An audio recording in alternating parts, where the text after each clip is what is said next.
வணக்கம். CITU செய்திகள் வாசிப்பது தியாகராஜன். முதலில் தலைப்புச் செய்திகள். காமராஜர் பல்கலைக்கழகத்தில் பணி நிரந்தரம் கோரி தொகுப்பூதிய பணியாளர்களின் உள்ளிருப்பு போராட்டம். லக்கிம்பூர் விவசாயிகள் கொலைக்கு கண்டனம். அக்டோபர் 18 விவசாய சங்கங்களின் ரயில் மறியல் போராட்டம். பாண்டிச்சேரியில் மே தினம் காந்தி ஜெயந்தி விடுமுறை ரத்து. தொழிற்சங்கங்கள் கடும் கண்டனம். டாஸ்மாக் ஊழியர் குடும்பத்திற்கு 10 லட்சம் ரூபாய் நிதி உதவி. அரசு வேலை என போராட்டத்திற்கு பிறகு தமிழக அரசு அறிவித்தது. படைத்துறை ஆலைகளை 7 கார்ப்பரேஷனாக உடைத்தது ஒன்றிய அரசு. பாதுகாப்புத்துறை ஊழியர்களின் கருப்பு தின போராட்டம்.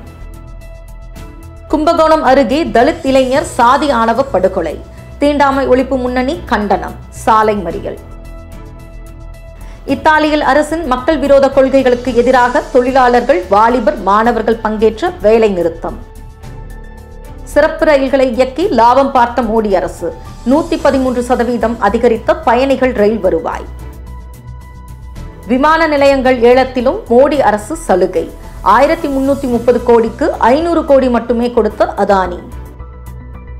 தென்னாப்பிரிக்காவில் ஜெனரல் மோட்டார்ஸ் தொழிலாளர்களின் வேலை நிறுத்தம் சட்டவிரோதம் என அறிவித்த பிறகும் தொடர்கிறது. இனி தமிழக செய்திகள். 100 நாள் வேலை திட்டத்தில் 5 வார சம்பளம் பாக்கி தராததை கண்டித்தும் தலித் ஆதிவாசி தொழிலாளிகளுக்கு சாதி அடிப்படையில் சம்பளம் வழங்காமல் நிறுத்தி வைத்திருப்பதை விவசாய தொழிலாளர் சங்கம் போராட்டத்தை அறிவித்துள்ளது. கொரோனா காலத்தில் கோடிக்கணக்கான தொழிலாளிகளை பாதுகாத்தது 100 நாள் வேலை திட்டம் தான் என நாடே பேசிக் கொண்டிருக்கிறது. இந்நிலையில் இந்த திட்டத்தை ஒழித்திட நேரடி நடவடிக்கைகளுக்கு பதிலாக மறைமுக நடவடிக்கைகளை மோடி அரசு செய்ய தொடங்கியது. சாதி அடிப்படையில் வேலை ஒதுக்கீடு செய்வது, சம்பளம் நிர்ணயம் செய்வது, வேலை நாட்களை தீர்மானிப்பது என்கிற நடவடிக்கைகளை 2021 ஏப்ரல் மாதத்திலிருந்து அமலாக்க துவங்கினார்கள். எந்த மாநில அரசையும் கலந்தாலோசிக்கவில்லை. நாடாளுமன்றத்திலும் விவாதிக்காமல் உத்தரவு பிறப்பிக்கப்பட்டது. தமிழ்நாட்டிற்கு ஏப்ரல் மாதத்திலேயே தலித் ஆதிவாசிகள் அல்லாத இதர சமூகத்தை சார்ந்தவர்கள் என்ற அடிப்படையில் நிதியை அனுப்பியுள்ளார்கள். தற்போது தலித்துகளுக்கான வேலை நாட்கள், அதற்கான கூலி இவைகள் ஆன்லைனில் அனுப்பப்படும். சம்பளம் வரவில்லை. 100 நாள் வேலை திட்ட தொழிலாளர்களிடையே சாதிய மோதலை உருவாக்குவதன் மூலம் இந்த திட்டத்தை சீர்குலைக்க ஒன்றிய மோடி அரசு முயற்சி செய்து கொண்டிருக்கிறது. சாதி ஆணவ படுகொலை செய்தவர்களை உடனடியாக SC/ST வன்கொடுமை சட்டத்தின் கீழ் கைது செய்ய வேண்டும். பாதிக்கப்பட்ட குடும்பத்திற்கு நீதி வழங்க வேண்டும் என்று தீண்டாமை ஒழிப்பு முன்னணி சார்பில் சாலை மறியல் நடைபெற்றது. தஞ்சை மாவட்டம் கும்பகோணம் அருகே பந்தநல்லூர் வேட்டை மங்கலத்தைச் சேர்ந்த பிரபாகரன் தலித் சமுதாயத்தைச் சேர்ந்தவர். இவர் அதே ஊரைச் சேர்ந்த பரணிகா என்பவரை காதலித்து வந்துள்ளார். 12ஆம் வகுப்பு மாணவியாக உள்ள பரணிகா சிறுமி என்பதாலும் சட்டப்படி திருமணம் செய்து வைக்க முடியாததாலும் அறிவுரை கூறி பள்ளி படிப்பு முடிந்த பிறகு திருமணம் செய்து கொள்ளலாம் என்று கூறி பிரபாகரனின் உறவினர்கள் அவரது வீட்டில் ஒப்படைத்தனர்.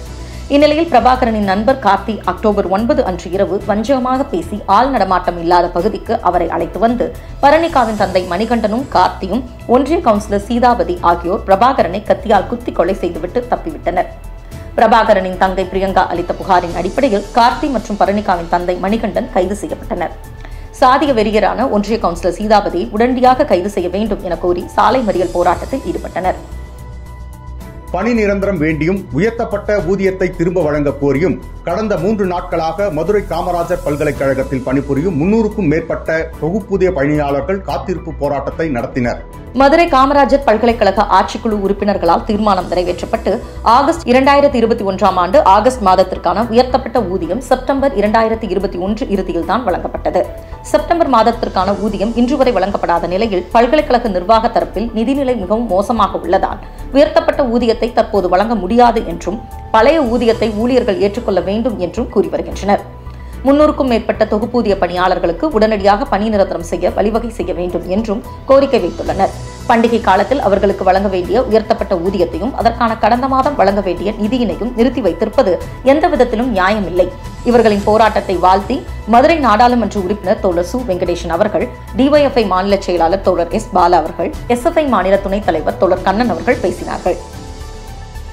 பாண்டிச்சேரியில் மே தினம், அக்டோபர் 2 காந்தி ஜெயந்தி ஆகிய முக்கிய தினங்களை அரசு விடுமுறை பட்டியலில் நீக்கிய NR காங்கிரஸ் பாரதிய ஜனதா கூட்டணி அரசுக்கு தொழிற்சங்கங்கள் கடும் கண்டனம் தெரிவித்துள்ளன. ஒவ்வொரு ஆண்டும் தொழிலாளர் தினத்திற்கு அரசு மதிப்பு கொடுத்து அதற்கான விடுமுறை பட்டியலில் இடம்பெற செய்து வந்தன. தற்போது புதுச்சேரியில் NR காங்கிரஸ் பாஜக கூட்டணி அரசு பொறுப்பேற்று 6 மாதங்கள் கூட நிறைவடையாத நிலையில் தனது சித்து வேலைகளை துவக்கியுள்ளது. 8 மணி நேர வேலை உரிமையை பெற்று தந்த புதுச்சேரி தொழிலாளி வர்க்கம் அதற்கான எண்ணற்ற தியாகங்கள் செய்து வந்துள்ளது. இத்தகைய வரலாறுகளை மறைப்பதற்கும் புதுச்சேரியில் தனது மறைமுக அரசியல் நிகழ்வுகளை பாரதிய ஜனதா புகுத்தி வருகிறது. என்று தொழிற்சங்க தலைவர்கள் குற்றம் சாட்டியுள்ளனர். அரசின் இந்த செயல்பாடு தொழிலாளர்கள் மத்தியில் மட்டுமல்ல, மக்களிடமும் பெரும் அதிருப்தியை ஏற்படுத்தியுள்ளது. எனவே ரத்து செய்துள்ள மே 1ஆம் தேதி மற்றும் அக்டோபர் 2 ஆகிய விடுமுறை நாட்களை மீண்டும் இணைத்து புதிய பட்டியலை வெளியிட வேண்டும் என்று வலியுறுத்தியுள்ளனர். அரசு விடுமுறை பட்டியலில் இருந்து நீக்கியிருப்பது முறைசாரா தொழிலாளர்கள் மட்டுமல்லாமல் அரசு ஊழியர்கள் மத்தியிலும் அச்சத்தை ஏற்படுத்தியுள்ளது. மர்ம நபர்களால் தாக்கப்பட்டு உயிரிழந்த டாஸ்மாக் ஊழியர் குடும்பத்திற்கு 10 லட்சம் ரூபாய் நிதி உதவியும் அவரது மனைவிக்கு தகுதி அடிப்படையில் அரசு வேலை வழங்கவும் போராட்டத்திற்கு பிறகு தமிழக முதல்வர் உத்தரவிட்டுள்ளார். சென்னை மண்டலம் காஞ்சிபுரம் வடக்கு மாவட்ட சரகத்திற்குட்பட்ட மதுபான சில்லறை விற்பனை கடை எண் 4109 விற்பனையாளர்களாக பணிபுரிந்து வந்த எஸ். துளசிதாஸ், எம். ராமு ஆகியோர் அக்டோபர் 4ஆம் தேதி பணி முடிந்து கடையை மூடிவிட்டு வந்தபோது மர்ம நபர்கள் இவ்விருவரையும் தாக்கினர். இதில் சம்பவ இடத்திலேயே எஸ். துளசிதாஸ் மரணமடைந்த நிலையில் படுகாயங்களுடன் எம். ராமு மருத்துவமனையில் சிகிச்சை பெற்று வருகிறார். இதனை கண்டித்து தமிழகம் முழுவதும் டாஸ்மாக் ஊழியர்கள் சம்மேளம் சார்பில் போராட்டங்கள் நடைபெற்றது. அக்டோபர் 13 அன்று டாஸ்மாக் ஊழியர்களின் CITU சங்கம் சார்பில் அரசு வேலை கோரியும் நிவாரணம் கேட்டும் காத்திருப்பு போராட்டம் நடைபெற்றது. உயிரிழந்த எஸ். துளசிதாஸ் மாற்றுத்திறனாளி பணியாளர் என்பதை அறிந்த முதல்வர் பொது நிவாரண நிதியிலிருந்து 10 லட்சம் ரூபாய் வழங்கிடவும் அவரது குடும்பத்தினரின் ஏழ்மை நிலையை கருத்தில் கொண்டு அவரின் மனைவி சுமதிக்கு கல்வி தகுதிக்கேற்றவாறு கருணை அடிப்படையில் உரிய பணியினை வழங்கவும் உத்தரவிட்டுள்ளார். இனி தேசிய செய்திகள். பயணிகள் ரயில் சேவை மூலம் 2020-21 நிதியாண்டின் முதல் காலாண்டை காட்டிலும் 2ஆம் காலாண்டில் இந்திய ரயில்வேயின் வருவாய் 113% அதிகரித்துள்ளது. சிறப்பு ரயில்கள் என்ற பெயரில் கொள்ளையடிப்பது தொடர்கிறது. கொரோனா பாதிப்பு காரணமாக கடந்த ஆண்டு நாடு முழுவதும் பொது முடக்கம் அமல்படுத்தப்பட்டது. பயணிகள் ரயில் போக்குவரத்து உட்பட பொது போக்குவரத்து முழுமையாக முடக்கப்பட்டது. சரக்கு ரயில்கள் மட்டும் இயக்கப்பட்டன. தற்போது ரயில்வே தனது வழக்கமான பயணிகள் ரயில் சேவையை இதுவரை தொடங்கவில்லை என்ற போதும் சிறப்பு ரயில்கள் என்ற பெயரில் அதிக கட்டணத்தில் நாடு முழுவதும் பயணிகள் ரயிலை இயக்கி வருகிறது. இந்த வகையில் 96% ரயில்கள் இயக்கப்பட்டு வருகின்றன. இந்நிலையில் பயணிகள் ரயில் வருவாய் தொடர்பாக மத்திய பிரதேசத்தைச் சேர்ந்த சந்திரசேகர் கவுர் என்பவர் தகவல் அறியும் உரிமை சட்டத்தின் கீழ் கேள்வி எழுப்பியிருந்தார். அதற்கு ரயில்வே அளித்துள்ள பதிலில் தான் வருவாய் விவரங்கள் தெரியவந்துள்ளன. இயக்கப்படும் ரயில்களின் எண்ணிக்கை அதிகரித்திருப்பதே முக்கிய காரணம் என்று அதிகாரிகள் கூறினாலும் சிறப்பு ரயில்கள் என்ற பெயரில் பயணிகளிடம் வசூலிக்கப்பட்ட கூடுதல் கட்டணமே இந்த வருவாய் அதிகரிப்புக்கு காரணம் என்ற வாதமும் வைக்கப்படுகிறது. விமான நிலையங்களை குத்தகைக்கு எடுத்த அதானி 800 கோடி ரூபாய் அளவிற்கான தொகையை குறைத்து கொடுத்து அரசாங்கத்திற்கு நஷ்டத்தை ஏற்படுத்தி இருப்பதும் மோடி அரசு ஒன்றும் தெரியாதது போல கண்டுகொள்ளாமல் இருப்பதும் அமலமாகி இருக்கிறது. நாட்டில் உள்ள பொதுத்துறை தொழிற்சாலைகள், வங்கிகள், இன்சூரன்ஸ் நிறுவனங்கள், ரயில்வே, துறைமுகங்கள் என அனைத்தையும் தனியார் மயமாக்கி வரும் ஒன்றிய அரசு 2019ஆம் ஆண்டு பிப்ரவரியில் விமான நிலையங்களை தனியார் மயமாக்கும் ஏலத்தையும் நடத்தி முடித்தது. இதில் கௌதம் அம்பானிக்கு 6 விமான நிலையங்கள் 50 ஆண்டுகளுக்கு குத்தகைக்கு விடப்பட்டன. இந்நிலையில் தான் விமான நிலையங்களை குத்தகைக்கு எடுத்த அதானி ஏலத்தில் கேட்டதை விட குறைவான தொகையை கொடுத்து அரசாங்கத்தை ஏமாற்றியிருப்பதாக விமான நிலையங்கள் ஆணைய ஊழியர்கள் சங்கம் குற்றம் சாட்டியுள்ளது. அதானி ஏலத்தில் எடுத்த 6 விமான நிலையங்களில் மங்களூரு, லக்னோ மற்றும் அகமதாபாத் ஆகிய 3 விமான நிலையங்களுக்கு மட்டும் அவர் செலுத்த வேண்டிய தொகை 1330 கோடி ரூபாய் ஆகும். ஆனால் அதானி 499 கோடியே 84 லட்சம் ரூபாய் மட்டுமே கொடுத்துள்ளார். அதானி குழுமத்திற்கு அதிகப்படியான சலுகை அளிக்கப்பட்டு அரசுக்கு பெரும் நஷ்டம் ஏற்படுத்தப்பட்டுள்ளது என்று விமான நிலையங்கள் ஆணைய ஊழியர் சங்கம் பிரதமருக்கு கடிதம் எழுதியுள்ளது. நாட்டின் மின் உற்பத்தி 70% நிலக்கரியை நம்பியே உள்ள நிலையில் நிலக்கரி தட்டுப்பாடு காரணமாக அனல் மின் நிலையங்களில் உற்பத்தியை நிறுத்தும் நிலைமை ஏற்பட்டுள்ளது. அதே சமயம் வெளிநாடுகளிலிருந்து இறக்குமதி செய்ய முடியாத நிலை உள்ளது. இந்தியாவில் நிலக்கரி மூலம் மின்சாரம் தயாரிக்கும் 135 ஆலைகளில் பாதிக்கும் மேலானவற்றில் 3 நாட்களுக்கு மட்டுமே நிலக்கரி கையிருப்பு உள்ளதாக கூறப்படுகிறது. நிலக்கரி தட்டுப்பாடு காரணமாக தில்லி, ஆந்திரா, பஞ்சாப், ராஜஸ்தான், உத்தரப்பிரதேசம் ஆகிய மாநிலங்களில் மின் உற்பத்தி பாதிக்கப்படும் அபாயம் ஏற்பட்டுள்ளது. இதனால் இந்தியாவில் பல மாநிலங்கள் இருளில் மூழ்கும் அபாயமும் ஏற்பட்டுள்ளது. இதனால் பல்வேறு மாநில முதலமைச்சர்கள் நிலக்கரி பற்றாக்குறை பிரச்சினைகளுக்கு தீர்வு காண வேண்டும் என பிரதமருக்கு கோரிக்கை விடுத்து வருகின்றனர்.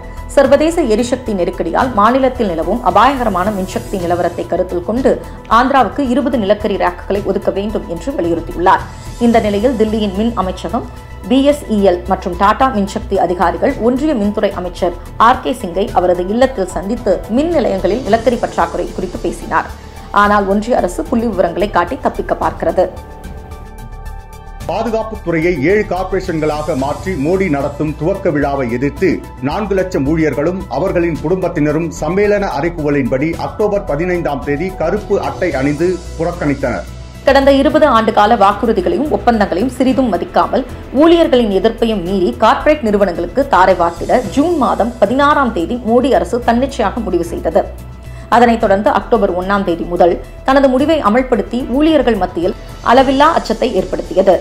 இவ்வளவையும் செய்துவிட்டு கொஞ்சம் கூட கூச்சமில்லாமல் நாட்டு மக்களை ஏமாற்றும் வண்ணமாக ஏதோ 7 புதிய தொழில் நிறுவனங்களை துவக்கியுள்ளதை போன்று ஒரு போலி பிம்பத்தை உருவாக்கி விளம்பரம் செய்யப்படுகிறது. இந்நிலையில் DRDO தலைமையகத்தில் ஆன்லைன் மூலமாக அக்டோபர் 15ஆம் தேதி மோடி துவக்கி வைக்கிறார். இந்த நிகழ்ச்சியில் தொழிற்சங்க தலைவர்களும் தொழிலாளர்களும் கலந்து கொள்ள அழைப்பு விடுத்தது. ஏர் இந்தியா நிறுவனத்தை டாடாவிற்கு விற்றதைப் போல் அம்பானி அதானி கார்ப்பரேட் நிறுவனங்களுக்கு விற்கும் நோக்கோடு கார்ப்பரேஷனாக மாற்றப்பட்டு அதனை நாட்டுக்கு அர்ப்பணிப்பதாக மிகப்பெரிய கபட நாடகத்தை மோடி அரங்கேற்றியுள்ளார். லக்கிம்பூரில் விவசாயிகளை கொன்றதை கண்டித்தும் நியாயமான விசாரணை கோரியும் அக்டோபர் மாதம் 18ஆம் தேதி அன்று ரயில் மறியல் போராட்டம் நடைபெறும் என்று விவசாயிகள் சங்கத்தினர் அறிவித்துள்ளனர். உத்தரப்பிரதேச மாநிலம் லக்கிம்பூரில் ஒன்றிய பாஜக அரசு கொண்டு வந்த வேளாண் சட்டங்களுக்கு எதிராக போராடிய விவசாயிகள் மீது ஒன்றிய இணையமைச்சர் அஜய் மிஸ்ராவின் மகன் ஆஷிஷ் மிஸ்ரா காரை ஏற்றி கொலை செய்தார். இதில் ஆஷிஷ் மிஸ்ரா கைது செய்யப்பட்டு சிறையில் அடைக்கப்பட்டுள்ளார். லக்கிம்பூர் வழக்கின் மீதான விசாரணையில் திருப்தி இல்லை. ஒன்றிய அமைச்சர் அஜய் மிஸ்ராவின் மகன் ஆஷிஷ் மிஸ்ரா சிவப்பு கம்பள வரவேற்புடன் கைது செய்யப்பட்டுள்ளார். இது விவசாயிகளிடையே பெரும் கோபத்தை தூண்டியுள்ளது.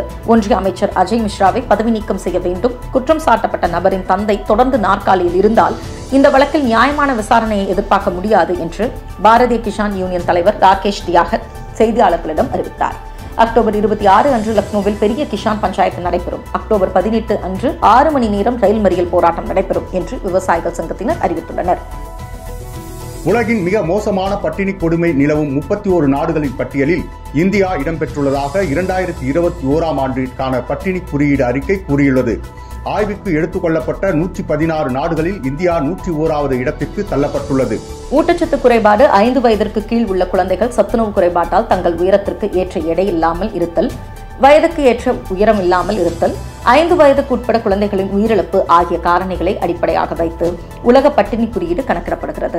1998ஆம் ஆண்டு முதல் 2020ஆம் ஆண்டு வரை இந்தியாவில் 5 வயதுக்குள் இருக்கும் குழந்தைகள் சத்துணவு குறைபாட்டால் தங்கள் உயரத்திற்கு ஏற்ற எடை இல்லாது இருத்தல் சதவிகிதம் 17.1 புள்ளிகளாக இருந்த நிலையில் 2016ஆம் ஆண்டு முதல் 2020ஆம் ஆண்டிற்கு இடையிலான காலத்தில் அது 17.3 புள்ளிகளாக அதிகரித்துள்ளது.